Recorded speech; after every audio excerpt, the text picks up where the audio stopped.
자, 저 들었습니다. 북스ong업 강사입니다. 자, 오늘은 28회 문제는 네 문제이지만 꼬리에 꼬리를 물고 제가 강의를 해줄 테니까 잘 따라와 주시기 바랍니다. 자, 바로 들어간다. 자, 여기는 감정평가 규칙의 내용을 묻고 있죠. 그 중에 용어 정리, 그러니까 한 글자도 안 틀리고 제대로 나와야 된단 말이에요. 그래서 시장 가치의 정의를 용어 정의를 물어보면 얘처럼 깁니다. 그럼 거의 맞아. 그러니까 대부분 실제 시험장에서는 길다 이렇게 넘어가는 거예요. 그러나 혹시 모르니까 두 가지 정도는 확인해야죠. 항상 어떤 시장입니까? 통상적인 시장. 그리고 어떤 가액인가요? 성립될 가능성이 가장 높다고 인정되는 가액. 그러니까 시장 가치는 일단 용어 정리를 물을 때 지문이 짧으면 100% 틀릴 가능성이고 이렇게 길면 거의 옳은 지문이야. 단 혹시 모르니까 통상적인 시장이라고 적어 있는지 확인하고 그다음에 성립될 가능성이 가장 높다고 되어 있는지 보셔야 돼. 금액이 성립될 금액이 가장 높다 그러면 성립될 금액이 가장 높다 X야. 가능성이 높다. 그리고 또 시장 가치가 원칙이지만 시장 가치 외의 가치를 기준으로 할 수 있다. 할 수 있다. 요거 27회 때 우리가 봤죠. 자, 그 다음에 동일 수권이 나와요. 그러면 지역 분석의 대상 지역이죠. 인근 지역, 인근 지역, 유사 지역, 유사 지역, 동일 수급권. 근데 인근 지역은 딱 두 가지만 확인하면 되잖아요. 대상이 속한 지역이고, 맨 뒤에 지역 요인을 공유하는 지역이다. 반드시 대상이 속해 있고, 지역 요인을 공유한다. 자, 동일 수도권은 자주는 안 나오는데요. 대부분 요 가운데에는 함정이 한 번도 들어가지 않아요. 왜? 함정을 내기가 좀 애매모호해요. 그래서 뭐만 보시면 되냐? 동일 수도권은 동일한 시장을 뜻하는 용어잖아요. 동일한 수요와 공급 가능 지역이니까 동일 시장. 그리고 이 동일 시장에는 항상 인근 지역도 있고 그 안에 유사 지역도 있는 거니까 인근 지역과 유사 지역을 포함한다라고 되어 있는지만 확인을 해. 다시 동일수권이 나오면 동일수권은 가운데 보지 말고 뒤쪽에 인근 지역과 유사 지역을 포함한다라고 되어 있는지 봐야 된다. 인근 지역과 유사 지역을 제외한다라는 표현이 나오면 무조건 틀린 지문. 자, 3번. 3번은 용어 정리 중에 기준 시점을 묻고 있어요. 기준 시점. 그럼 기준 시점은 당연히 시점이니까 날짜를 말한다. 이것만 있으면 돼. 기준 시점 날짜야. 근데 뭐의 기준이 되는 날짜입니까? 감정평가의 결정의 기준이 되는 날짜입니다. 요거 옳은 정의예요. 얘는 기준 시점의 용어를 지금 설명하고 있는 거예요. 그런데 가끔씩 이런 질문이 와요. 야, 미스터 구가 그러면 가격 조사를 완료한 날짜. 가격 조사를 완료한 날짜는 뭐냐? 자, 3번은 용어 정리야, 용어 정리. 기준 시점이라는 용어가 뭘 뜻하니? 그러면 기준이 되는 날짜야. 근데 요 날짜를 구체적으로 몇 월, 며칠로 할 것이냐? 이럴 때 가격 조사를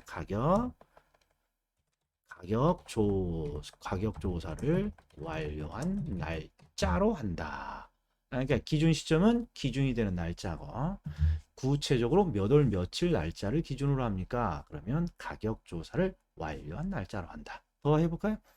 가격 조사를 완료한 날짜로 하는데 만약 가격 아니, 기준 시점이 미리 정해진 경우에는 가격 조사가 가능한지를 확인해 보고 가격 조사가 가능한 경우에 그 일자를 기준 시점으로 한다.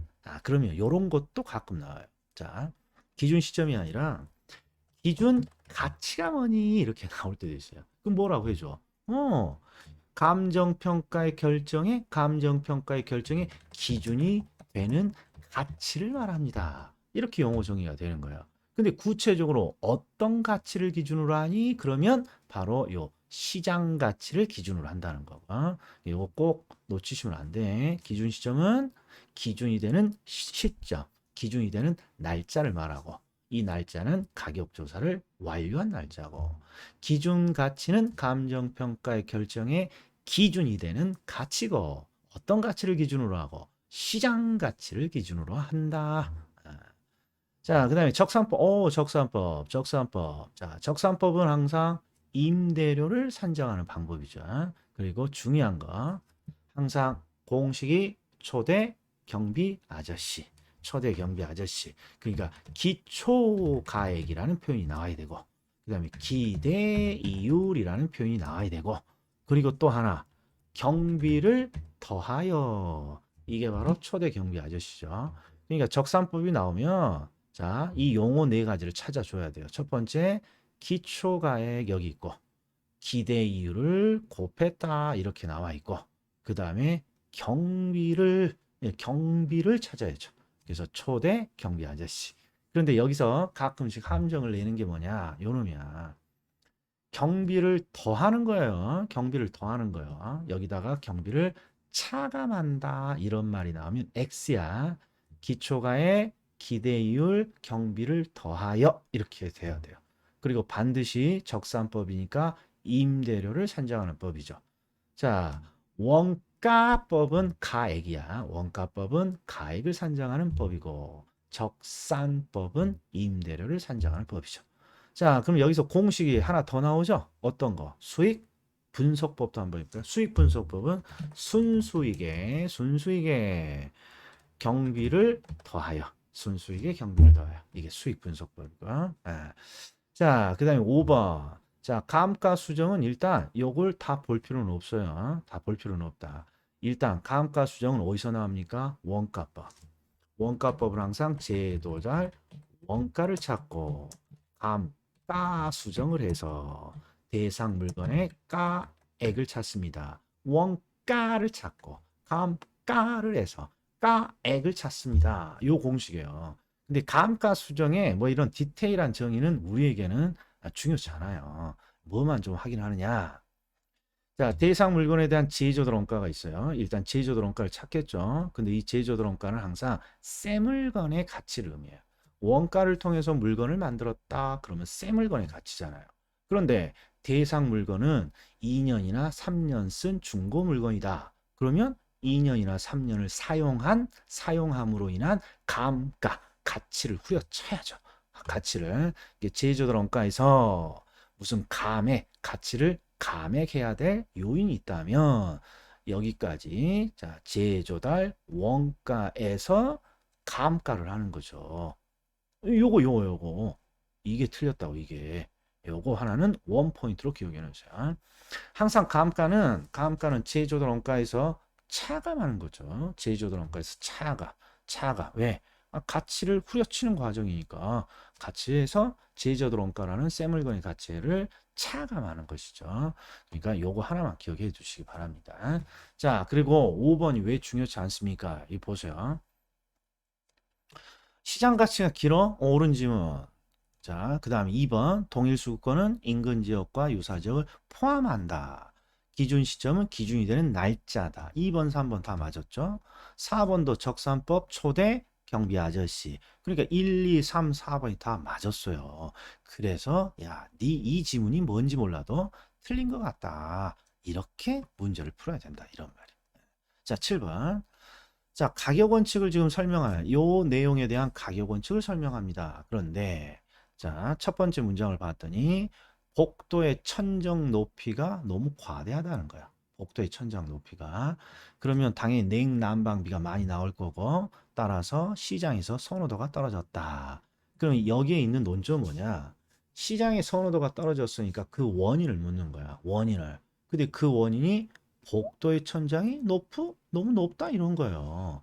그럼 복도의 천장이 너무 높다는 건 내부 구성 요소에 균형이 없다. 내부 구성 요소에 균형이 없다. 그래서 선호도가 떨어졌다. 이렇게 봐야죠. 그러니까 균형의 원칙이란 말이에요.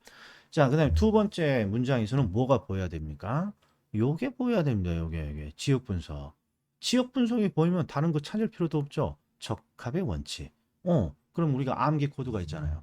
찌읒 찌읒 찌읒 끼어. 첫 번째, 균형의 원칙부터 해볼까요?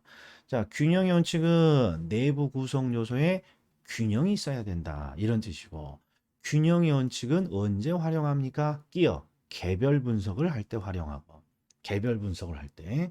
그 다음에 균형의 원칙에 위배되면 기능적 감가를 부과합니다. 일명 끼어. 다시 한번. 균형의 원칙이 나오면 개별 분석이 나와야 되고 개별 분석과 함께 기능적 감가야. 근데 반대로 적합의 원칙이 나오면 적합의 원칙은 외부 환경과의 적합이고 적합의 원칙은 언제 활용합니까? 지역을 분석할 때 활용하고 그 다음에 적합의 원칙에 위배되면 경제적 감가를 반영합니다. 경제 그러니까 균형의 원칙, 개별 분석, 그 다음에 적합의 원칙, 지역 분석. 그러니까 여기 지역 분석이 있다. 아하, 적합의 원칙이군요. 이렇게 해줘야죠. 자, 더 중요한 건 가격 원칙의 문제를 시험을 내면 우리 시험은 거의 균형의 원칙과 적합의 원칙이 99.999%로 정답으로 출제했어요. 그러니까 7번 문제에서 지문을 봤더니 시간이 없는데 균형의 원칙과 적합의 원칙이 이렇게 묶여 있어요.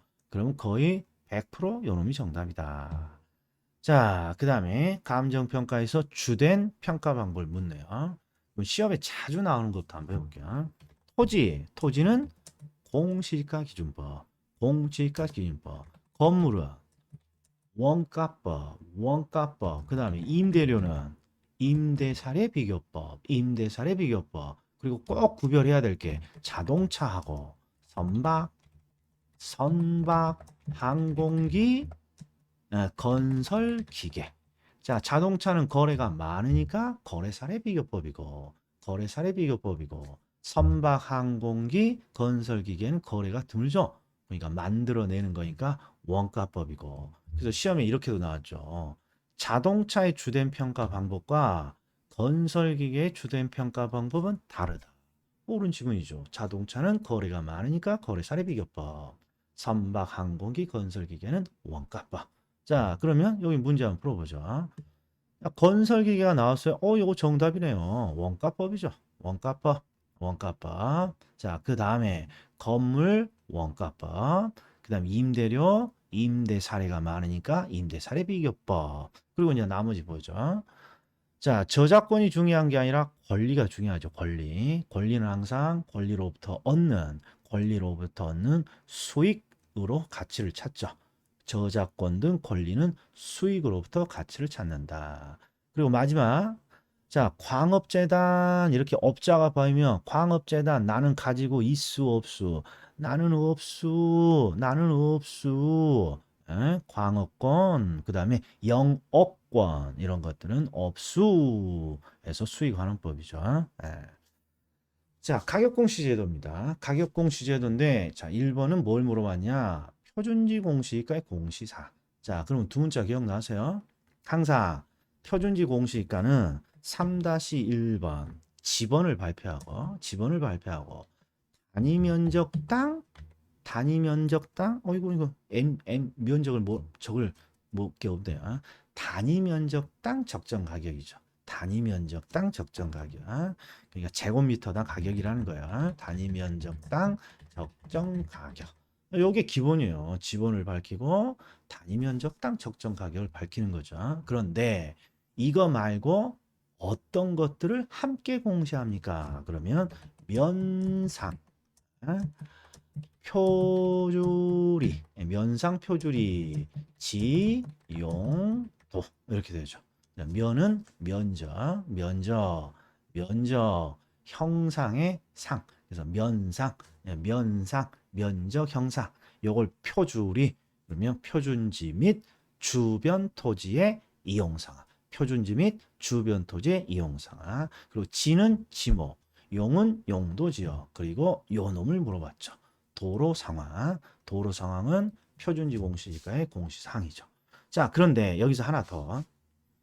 표준이만 공시사항을 물어봅니다. 이유가 법에 표준이만 규정되어 있기 때문에 그래요. 그러니까 표준지 공시지가의 공시사항 아니면 표준주택의 공시사항을 물어요. 표준주택 가격의 공시사항. 그러면 표준주택으로 바뀌면 뭐가 바뀝니까? 요 가운데가 바뀌죠. 요 가운데가. 표주리가 아니라 여기에 뭐가 들어갑니까? 용, 연, 구, 사. 용용구사가 들어가죠. 표준주택은. 용은 용도, 연은 연면적, 구는 구조, 그리고 우리 시험에 사가 나왔죠. 사. 사용 승인일. 사용 승인일. 뭐가 아니고 건축 허가일이 아니고 사용 승인일. 사용 승인일. 여기는 주택의 가격을 구할 때인데 주택의 가격이 필요한 건 언제부터 사용했느냐가 중요하죠. 사용 승인일. 그리고 임시 사용 승인을 포함한다. 자, 2번은 논점 없습니다. 그냥 한번 쭉 읽어볼까요? 표준지 공시지가에 대해서 이의신청이 들어갔고 이의신청의 내용이 타당하다면 국토교통부 장관은 해당 표준지 공시지가를 조정해서 다시 공시해야 한다. 뭐 모르겠지만 틀려 보이진 않아요. 자, 그 다음 시장군수구청장 이게 보이네요. 이게 보인다. 표준지로 선정된 토지. 표준지로 선정된 토지. 그러면 법조문이 떠올라야 돼요. 표준지로 선정된 토지. 조세 부담금의 부과 대상이 아닌 토지. 요 두 개. 표준지로 선정된 토지. 조세 부담금의 부과 대상이 아닌 토지는 개별이를 결정하지 아니할 수 있어요. 잘 나오는 거죠. 표준지로 선정된 토지, 조세 부담금의 부과 대상이 아니라면 개별 공시가를 결정 공시하지 아니할 수 있습니다.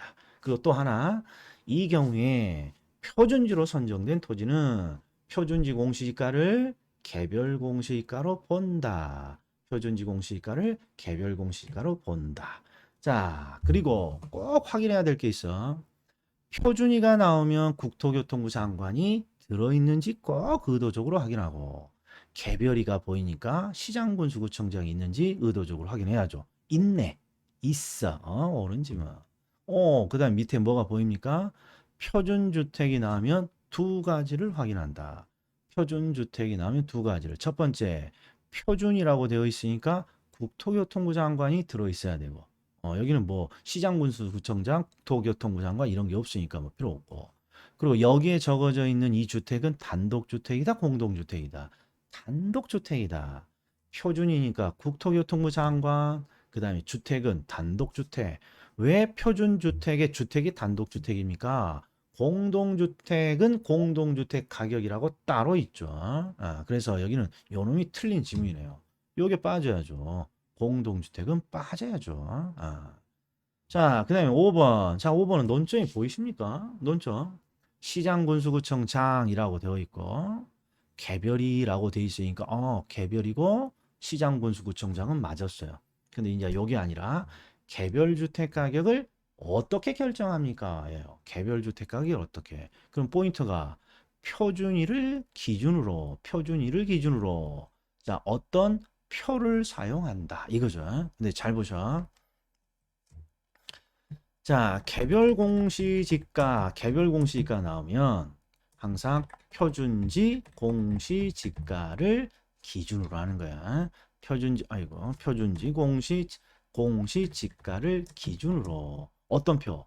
여기는 토지 가격을 산정하니까 토지 가격 비준 표를 사용해서 이렇게 되는 겁니다. 그런데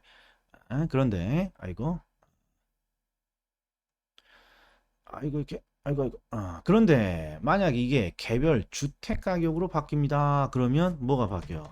개별 주택 가격은 그렇죠.